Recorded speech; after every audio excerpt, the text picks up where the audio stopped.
What is your dream job? Serious. I want to run a food truck near the beach. What kind of food would you serve? Not op. But I want the same job, but closer to mountains instead. I'd love to do sandwiches. Just a bus to appreciate the shit out of really good sandwiches. Make my own pickles, giardiniera and hot sauces, which I already do. Call it the Sub.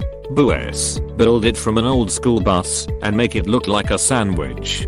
That'd be rad. Edit. Thank you for the kind words. Solve and other such awesome.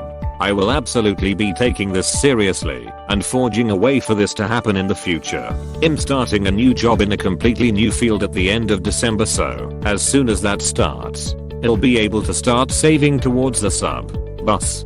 Thank you all! Exclamation mark. Lego designer and model tester. Maybe you'll be that designer that reinvents Lego bricks so they would be absolutely harmless to a barefoot silicone Legos. I would love to make a living wage just mopping and buffing floors. I find it incredibly relaxing. Other than that, being a writer would be a cool job as well. I clean houses occasionally and it's therapeutic. I hate cleaning my own house because I end up being pissed at my family for being slobs. But I really like the instant gratification when I clean someone else's. It's a lot of work, so I couldn't do it every day. I can totally understand that, and I feel the same way. I seldom enjoy cleaning my own area, but tell me to mop a gymnasium and let me listen to music while I do it, and I'll feel completely content and serene. Environmental consultant or a national park ranger. I'm currently studying land and wildlife management, so I'm heading in the right direction. This is the first one I've seen that is reasonably achievable. My advice to you: talk to rangers and to enviro consultants. See what they like about it. See what they hate about it. Right now seems like you just generally like the environment, so that's what you're drawn to. There's jobs related to conservation you don't even know exist yet. Thanks for the advice. I currently volunteer at my local park with the rangers, and I'm getting a lot of experience and knowledge from them, so it's a good starting place, I think. Thanks for the advice though again. Food critic. I dream I work as a food critic for the Michelin Red Guide. I've always been fascinated by the policy that the Michelin inspectors are anonymous. It's almost like being a spy, but instead of stealing state secrets, you're keeping secrets about steaks. Carpenter. What's stopping you? Nothing. I just want to finish college first. Park ranger living in an off-the-grid shack. A geology professor with a particular interest in minerals. I love the science behind how minerals are formed, especially the ones that take eons to cool and crystallize inside of a magma chamber. I want to stand in front of bored college students and yammer on about these things all day. The best time of my life was when I was in college. I think I'll be truly happy spending the rest of it at a college. My husband is a geologist. His focus is on geomorphology and we constantly joke about his hate of petrology. We ended up going to Iceland 2 weeks into the relationship. I'm not a geologist, but I love it. Great place if you love geology. He spent the entire trip teaching me things, and it was just amazing. My graduate degree was in geotechnical engineering. A large part of that was geology-based classes. Geology is very cool, actually. Shepherd. Just imagine, you herd a bunch of sheep over some mountains in Iceland. It's just so calming.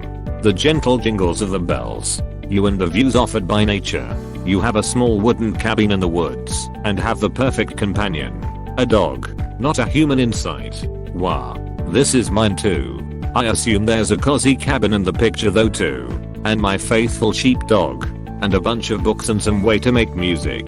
Perfect. I once encountered a shepherd in the Alps. We didn't speak German and he didn't speak English. He still had us eat dinner and drink beer with him. 1988. Ever since I was a kid I wanted to be a marine biologist. Only two problems are that I live in a landlocked state and I'm deathly afraid of deep water. Edit. Thank you for all the love. I'm honestly surprised how many people are interested in marine biology. I really just want a boring office job where I'm doing well-paid office things the whole time without anybody bothering me, and I want to work there only 20 hours per week. That would be awesome. I honestly don't know. I can't be the only one that doesn't have one though. No, same here. I'm really trying to figure out what it is I would like to do. Even if it is far-fetched, at least I'd have something to work for. You're in luck.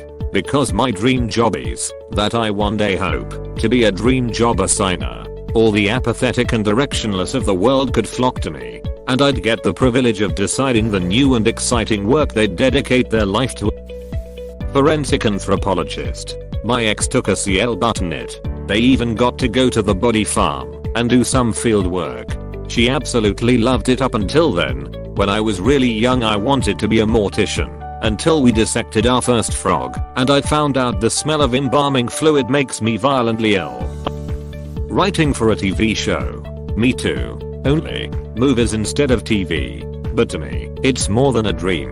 It seems accomplishable. Just whether or not whatever I write will be successful is a real question. I've written a full 53-page pilot with my brother. It seems attainable, but it's about selling it now. You know when you go to a candle shop and there's one called Tropical Sunshine or something vague, or when you open a box of crayons and there's one in there called Awesome or some other bizarre name? Yeah, I want to be the guy that names those. Someone, somewhere, is sitting in their office proud of that board meeting where their boss said we need a name for this bright yellow. That one where they answered happiness and got a raise. I want to be that. One where I have a close-knit group of coworkers and bosses that become like family. Eater. Many commenters have pointed out that this is a double-edged sword. You are correct. However, I don't have a lot of friends outside of work. So having some at work would be a nice change. Just one or two. I definitely don't want a toxic, drama-filled work environment. One that doesn't completely drain me both physically and mentally so that I can have hobbies after work besides napping or passing out by 8:30. One that pays me enough to live and maybe even gives benefits such as reimbursement for gas or bus fare for my commute. One that lets me be creative and use my talents. One that is flexible with me, letting me leave early, work from home, or go to appointments as long as my work gets done. I don't know how to keep selling my labor without losing my soul.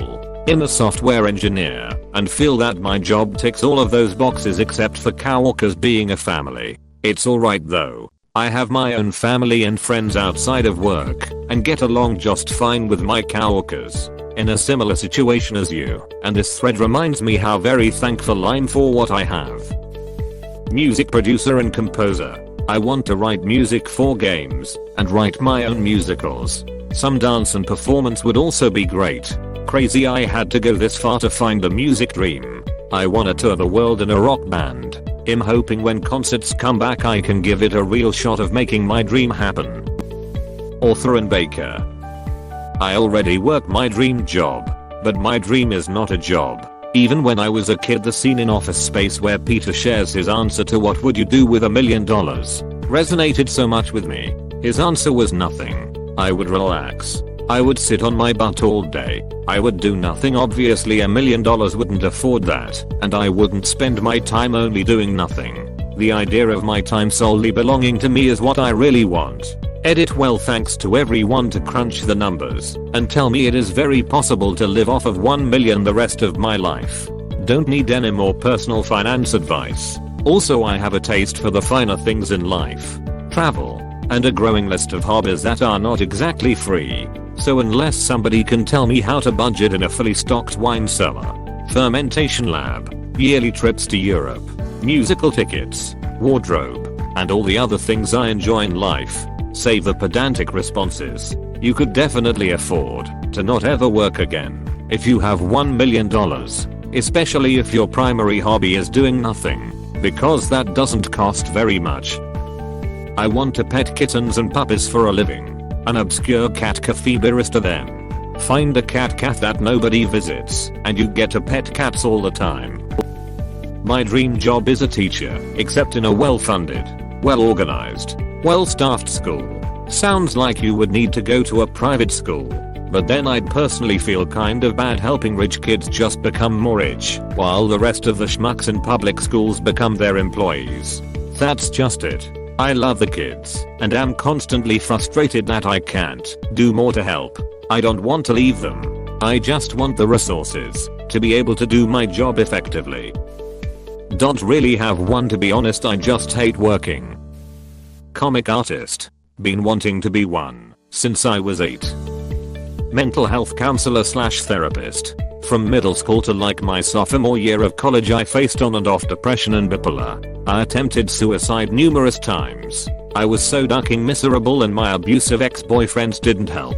When I got into college and took my first psychology class, everything clicked.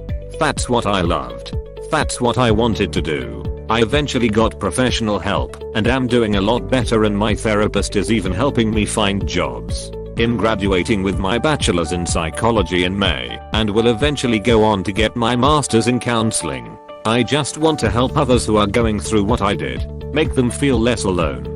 I work in the field and have to say that those who have been there often make the best therapists. You're also badly needed, so job security is always there.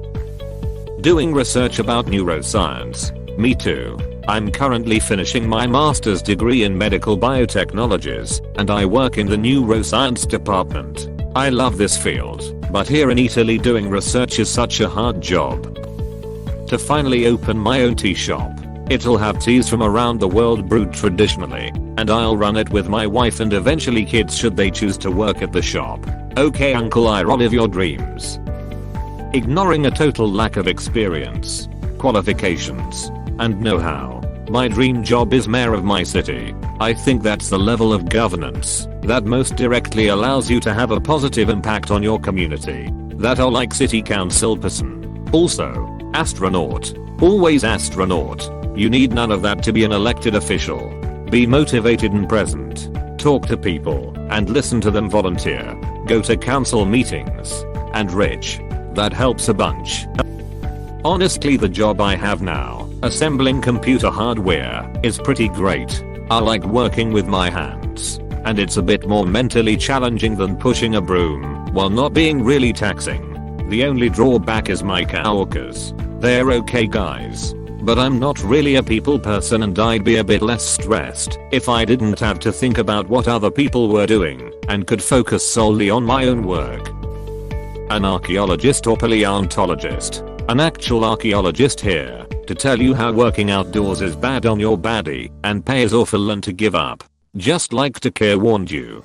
Keep in mind that they are just a third-year student of archaeology and they do not know how it really is. The truth hammer does not hit you until you have done it. But joking aside, I like the job and my dream job would be a WW1 archaeologist. So I guess being a field archaeologist is a good second. The pay is literally so bad that people emptying my wheelbarrows got paid between 10 to 40% more hourly than me on a project I was on. Working outdoors is lovely, as you get to be out in the air and you dig your own hole.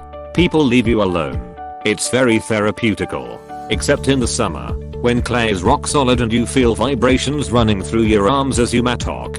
Digging will eventually break the back. Oh, and also not in winter, as, at least in the UK, it is wet and miserable and never ending. Then you get arthritis. But what you get, in the UK at least, is a very informal chain, where your boss might very well be your best buddy. You also get to see 100% of the daylight in winter, when you go to work in dark, and you come home in dark. But this is just the work conditions. You also get that warm feeling of doing something meaningful, when you dig a 2,000-year-old ditch, standing in mid-sheen deep water, and you get tired, and when you take 2 seconds of break, you start thinking how some poor sod, just like yourself, has dug this hole before you, 2,000 years ago, with wooden tools or an antler, or whatever. And then you remember why you do it, because where people just see discoloration of the soil, you see a story of a little person who was never important enough to be remembered by the history. A story of you and me, but thousands of years ago. A story of a nobody. And this is all before you find your first little piece of pot, which was again made by someone just like yourself and people you know. And then you come to the burials. Maybe it is someone who has been buried with all care and consideration, and who has since been forgotten 10 times over. But now they are the talk of the day. The memory returns. Maybe it is a victim of a violent crime, or an executed criminal. Now remember, maybe, however, it is just a sheep that fell into a ditch and broke its leg. A sheep, or a young child for that matter, who went missing, or simply wasn't seen as worth the bother to be saved. Field archaeologists are nameless men and women who work very, very hard behind the scenes of the great discoveries. They are behind every flashy object in a museum. And without them, the specialists have nothing to study. True heroes, and 100 times better than the historians. Full-time student. I grew up with untreated ADHD and never went to school. I'm 35 now and medicating. I would love to learn all the thing that interest me. Wouldn't that be heaven? To be paid to learn. You might enjoy journalism. I'm thinking of the people who come up with stories for programs like Radiolab. They're always coming up with new and interesting topics and accumulating more information to answer their own questions. Art conservator / reiterer. If I could start over and get an advanced education from scratch. Or literary translator. I wanted to be a criminal psychologist when I was younger. I never went to college. Though, I'm 49 now. It would be hard to do it now. Honestly, not that hard. Get a psych degree. Hang out a shingle. Start committing crimes. Full-time trader. Easy enough if you are good at it. Problem is very few people are, so end up being a new witty salesman. Librarian. I worked in a library off and on for a total of 25 years as a clerk. But I never bit the bullet and got my Masters of Library Science. That you must have to progress through the career path. That sounds intriguing. What does your average day look like? I just want to go to sleep. Sleep study subject. Thank you for watching. We hope you enjoyed this video. Please subscribe for more videos.